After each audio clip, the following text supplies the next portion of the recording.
Hi guys, I'm Philip Greenwood, founder of Waterways Protection.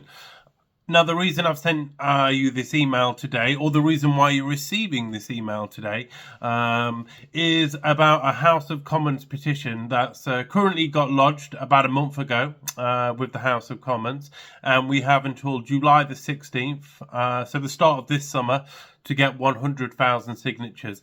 Now, what is the petition? Well, the petition is very simply this. Right now, the water companies and other industrial polluters can legally pump our watercourses full of microplastics, toxic chemicals, and pharmaceuticals, even if they treat the actual sewage, okay, or the wastewater.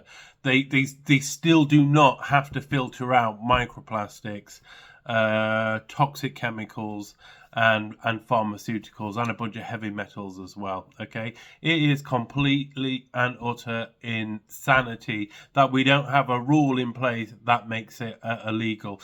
Now, I know a lot of you are already saying, well, hang on a minute.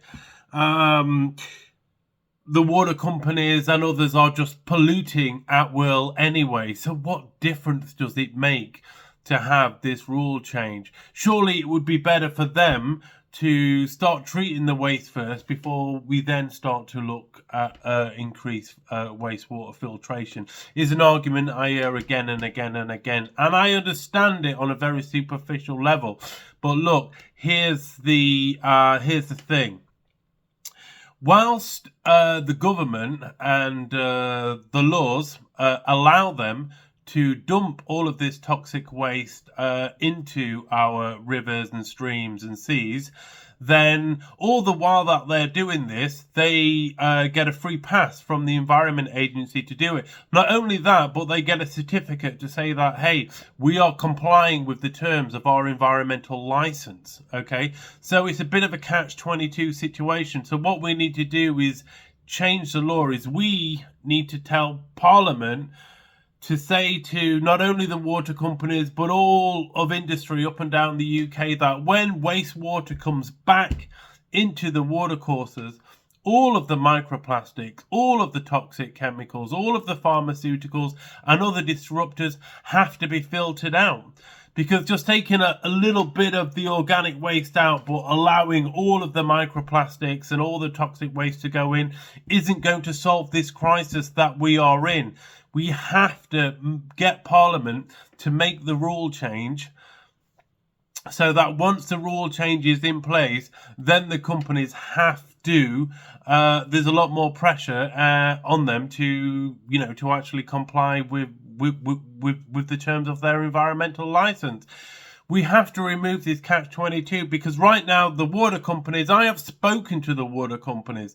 I was in Bud's Farm, Penny Mordaunt's constituency. I was in Bud's Farm at Southern Water there, the sewage plant there. And, I was speaking to one of the managers there, and he said, and this isn't about that one sewage plant. This is about all sewage plants, okay? But he and others in the water industry have said until there is a rule change from the Environment Agency, okay, we will not increase the filtration standards ourselves. Why would we? They have explicitly said we will treat the sewage or the wastewater to a standard set to us by the Environment Agency, nothing further.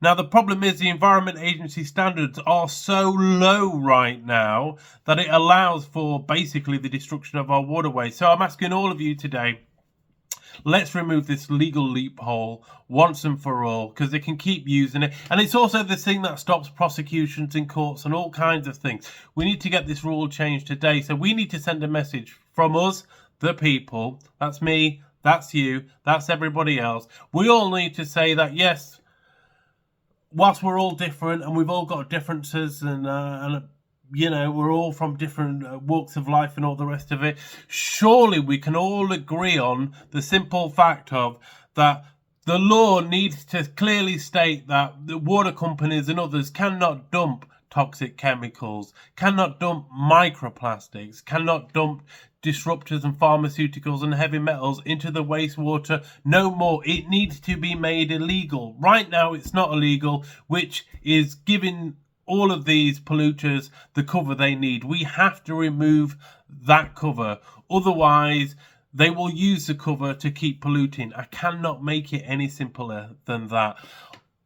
I implore you not only to sign this petition, which will be down below, you'll find it, click around, okay, it's there.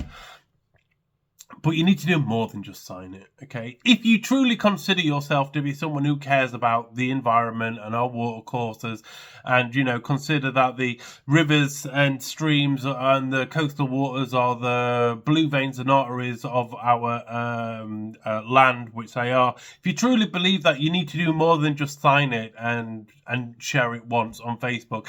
You need to send it to all of your contacts on Facebook, on Twitter, on Instagram, on LinkedIn, all of your people in your email address book. Send it along with this video. I will do the explaining for you, okay? And we need to make sure that come July the 16th, 2024, nearly said 2014, don't ask me why, we need to make sure we've got 100,000 signatures on there. Otherwise, and let me tell you this,